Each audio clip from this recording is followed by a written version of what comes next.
નમસ્તે. વેધર અપડેટમાં આપ સૌનું સ્વાગત છે. વાત કરીશું ગુજરાતના હવામાન વિશે. માર્ચ 2026 દરમિયાન આપણે ક્રમશઃ બે કમોસમી વરસાદ સાથેના માવઠા જોવા મળ્યા.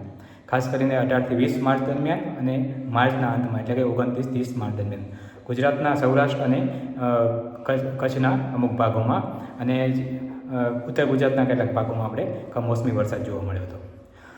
આના પાછળનું કારણ છે કે જે ઉત્તર ભારતમાં જે પશ્ચિમી વિક્ષોભ જેને આપણે વેસ્ટર્ન ડિસ્ટર્બ કહીએ છીએ જેની ફ્રિકવન્સી માર્ચ મહિના દરમિયાન થોડી વધારે જોવા મળી હતી. જનરલી એવું બનતું હોય છે કે જે વેસ્ટર્ન ડિસ્ટર્બન્સ છે એ શિયાળાના સિઝનમાં ખાસ કરીને જાન્યુઆરી ફેબ્રુઆરી સુધી તેની ફ્રિકવન્સી વધારે જોવા મળતી હોય છે. તેના અસર સ્વરૂપે ઉત્તર ભારતમાં વધારે વરસાદ અને ઊંચા વિસ્તારોમાં ખાસ કરીને જમ્મુ કાશ્મીર, હિમલા સીમા, ઉત્તરાખંડ જેવા રાજ્યોમાં વધારે બરફવર્ષા જોવા મળતી હોય છે. પણ વર્ષ 2026ના શિયાળા દરમિયાન ખાસ શિયાળાના કોર મહિના દરમિયાન ઓછા વેસ્ટર્ન ડિસ્ટર્બન્સ અને નબળા વેસ્ટર્ન ડિસ્ટર્બન્સને કારણે વરસાદનું પ્રમાણ અને બરફનું પ્રમાણ ઓછું જોવા મળ્યું હતું. પણ તે પાછોતરા સમય દરમિયાન એટલે ખાસ કરીને માર્ચ મહિના દરમિયાન તેની ફ્રિકવન્સી ધીમે ધીમે વધવા માંડી છે. એના કારણે જ ગુજરાતમાં જે કમોસમી વરસાદ અને માવઠા જોવા મળી રહ્યા છે. તો હવે વાત કરીશું આગામી દિવસોમાં એટલે કે આજનો દિવસ એટલે 3 એપ્રિલ અને ત્યારબાદ વરસાદની શું સંભાવના છે અને વાતાવરણમાં શું બદલાવ આવવાનો છે તેના વિશે વાત કરીશું. તો અત્યારે 2 એપ્રિલ દરમિયાન એક ઉત્તર ભારતમાં એક મધ્યમથી વધુ તીવ્રતાનો એક પશ્ચિમી વિક્ષોભ પસાર થઈ રહ્યો છે.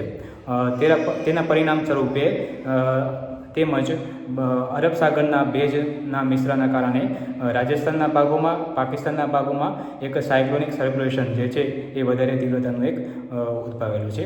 તો તેની અસર સ્વરૂપે તારીખ 2 એપ્રિલથી જ સૌરાષ્ટ્રના ભાગો જેવા કે જિલ્લાઓ જેવા કે દેવભૂમિ દ્વારકા, જામનગર, પોરબંદર જિલ્લાઓમાં તેમજ કચ્છના અમુક ભાગોમાં કમોસમી વરસાદ તારીખ 2 એપ્રિલથી જોવા મળી રહ્યો છે.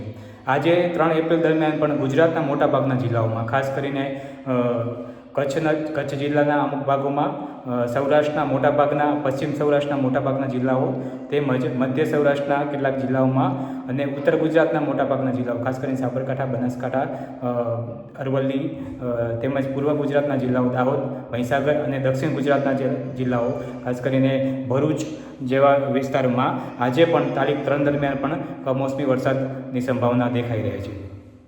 જનરલી આપણે સામાન્ય વરસાદની વાત કરીએ તો 1 માર્ચથી કરી અને 31 માર્ચ સુધી જે સામાન્ય વરસાદ, કમોસમી વરસાદ ગુજરાતમાં સામાન્ય રીતે 1 મિલીમીટર કરતાં નીચે નોંધાતો હોય છે.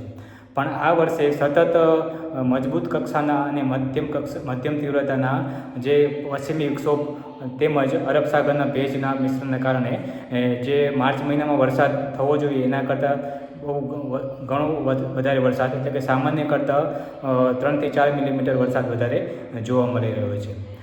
આગામી દિવસોમાં વાત કરીએ તો આજ બાદ એટલે કે 4 એપ્રિલથી કરીને 6 એપ્રિલ દરમિયાન ગુજરાતના મોટાભાગના વિસ્તારમાં વરસાદની સંભાવના નહીવત છે.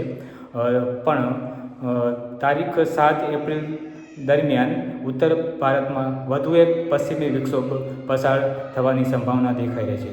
તો તેના અસર સ્વરૂપે સૌરાષ્ટ્રના ભાગમાં નહીં પરંતુ કચ્છ અને ઉત્તર ગુજરાતના જિલ્લાઓમાં તેની અસર થવાની સંભાવના દેખાઈ રહી છે. તો તેના પરિણામ સ્વરૂપે 7 એપ્રિલ દરમિયાન કચ્છના ભાગમાં અને ઉત્તર ગુજરાતના જિલ્લા જેવા કે બનાસકાંઠા અને સાબરકાંઠામાં પણ છૂટોછવાયો હળવો વરસાદ થવાની સંભાવના તારીખ 7 એપ્રિલ દરમિયાન દેખાઈ રહી છે. આભાર.